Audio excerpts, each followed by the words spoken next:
Én, ha jól számolom, akkor most már 3 éve dolgozom a Gergő csapatában itt a Premium Hair klinikán. Az első alkalommal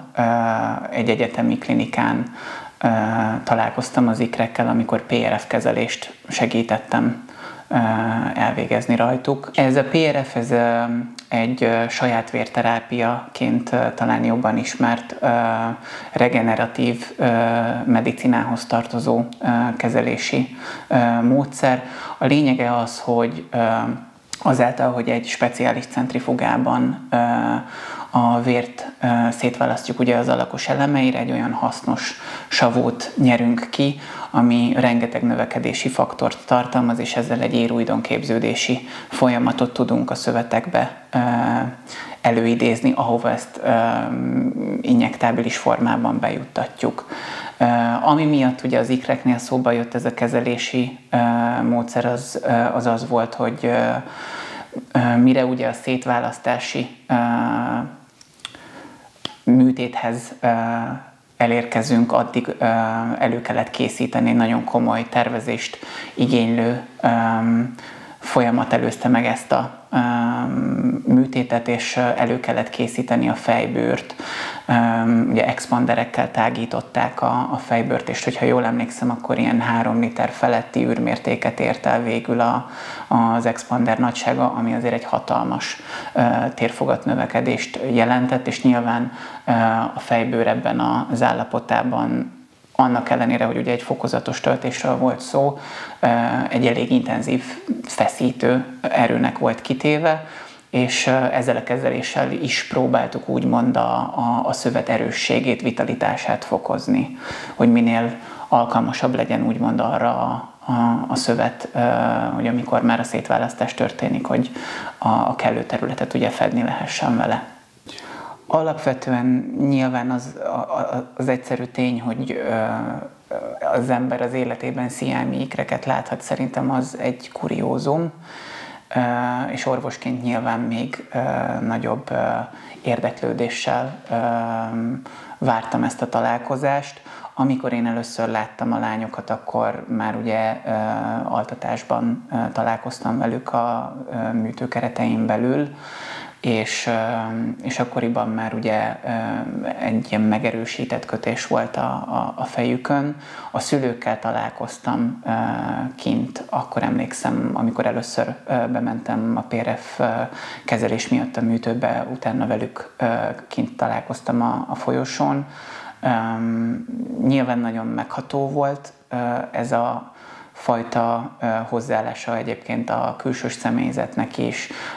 ahova mentünk az egyetemi klinikán, ott is az ott dolgozók úgy gondolom, hogy nagyon nagy alázattal és odaadással viseltettek a feladat iránt, illetve a kihívás iránt, mert nyilván orvosok számára ez nem csak, hogy egyébként egy ajándék volt, úgy gondolom, érzelmi szempontból, hogy segíthetünk, vagy segíthetnek az ikerpárnak, hanem egyébként egy szakmai kihívás is volt, ami nyilván számos orvosban egyébként szorongást is keltett szerintem, ami teljesen természetes volt, mert ez egy ilyen, azt hiszem, hogy életében egyszer van ilyen az embernek, hogy ilyen szituációba kerülhet, és nagyon akármennyire is nehéz feladat volt, és nyilván nem az én feladatom volt ebben úgymond a nehéz, de nagyon-nagyon jó érzés volt, hogyha csak ennyivel is, de én is hozzájárulhattam ahhoz, hogy szerencsés kimenetele legyen ennek a vállalkozásnak, ennek a komoly műtéti felkészülésnek. Én úgy gondolom, hogy eddigi egyrészt orvosi pályafutásom alatt, másrészt még így orvostan hallgatóként is, ahol ugye számos területen az ember gyakorlati oktatás révén ugye részt vesz és betekintést nyer a különböző területekbe. Még nem láttam ilyen komoly felkészülést és ilyen alázatos csapatmunkát. Mert az egy dolog, hogy adott esetben ott, amikor már az ember a műtőben ott volt, tényleg mindenki azon volt, hogy egymás keze alá dolgozzon,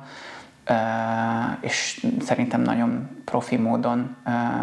sikerült kivitelezni ezeket a tényleg egyébként nagyon nehéz műtéti feladatokat, de leginkább az, hogy az odavezető út, amíg az ember ugye a műtőbe került, és az, hogy azt milyen komoly tervezés, modellezés előzte meg, hogy tényleg a műtős nőtől, műtős fiútól elkezdve az aneszteziológusok, hogy hogyan tudják forgatni őket veszély nélkül, mert tényleg egy idő után már ugye, főleg amikor az expanderek ugye olyan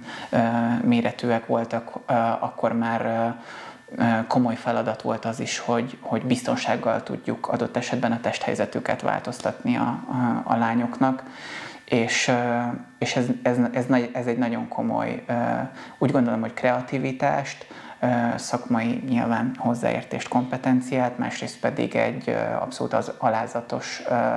hozzáállást és kitartó munkát igényelt szerintem mindenkitől. A Gergő csapatában én itt a klinikán főleg esztétikai beavatkozásokban veszek részt, és nagyon jó érzés volt úgymond visszatérni egy kicsit az orvosi hivatáshoz olyan szempontból, hogy ténylegesen segíteni valakin és részt venni egy olyan volumenű és olyan felkészülést igénylő orvosi feladatban, mint amilyen az ikreknek a székválasztása volt. Úgyhogy ezért nagyon hálás vagyok, mert ez nekem is egy kuriózum volt. Nem csak emberként, hanem orvosként is. Én úgy gondolom, hogy egy ilyen volumenű csapatmunka, hogyha mondjuk gyakorlati példát szeretnénk hozni így a mindennapi orvoslásból, akkor talán egy onkoteam közös munkáját tudom felhozni, mert tényleg olyan egymástól távol eső orvosi területeknek a finom hangolásáról volt szó a lányok szétválasztásakor, ami egyébként egy sokkal, de sokkal szélesebb orvosi tudást és skálát úgy gondolom felölel, mint mondjuk egy onkoteam működése, de ahhoz tudnám hasonlítani, hogy tényleg egy igazi csapatmunkára van szükség olyan szakemberek között, akik egyébként a mindennapi munkájukban egymástól nagyon távol állnak és nagyon más munkát végeznek. Én úgy gondolom, hogy amikor ennek a kihívásnak úgymond nekiállt az orvosi tím, hogy ugye megtervezze ezt a beavatkozást. Nyilván egy nagyon alapos felvilágosítás előzte meg, illetve a folyamatok során is ugye folyamatosan tájékoztatva voltak a szülők arról, hogy milyen esélyei vannak a lányoknak. Én úgy gondolom, hogy annak tudatában, hogy egy olyan rizikóval indultak a lányok ennek a tortúrának neki, hogy sajnos az is benne volt a pakliban, hogy esetleg nem élik túl ezt a műtétet, és ahhoz képest eljutottunk oda, hogy az egyik kislány úgymond teljesen mind szellemileg, mind fizikailag éppen került ki ebből a műtét sorozatból. Én azt tudom mondani, hogy szerintem ez egy hatalmas siker, és az, hogy ő úgymond egy teljes életet élhet, ez egy fantasztikus csoda és ajándék. Hogy egy különálló, önálló testben élheti meg a saját életét, és hát számos olyan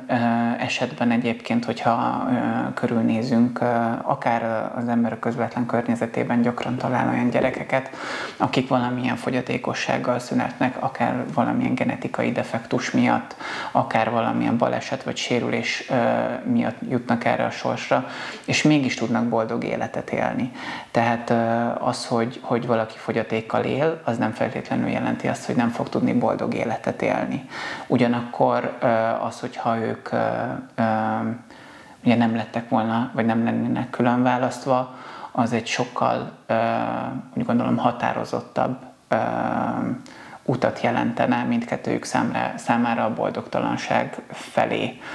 Én úgy gondolom, hogy nagyon nagy dolog az, hogy ilyen eredménnyel végződött ez a műtét, és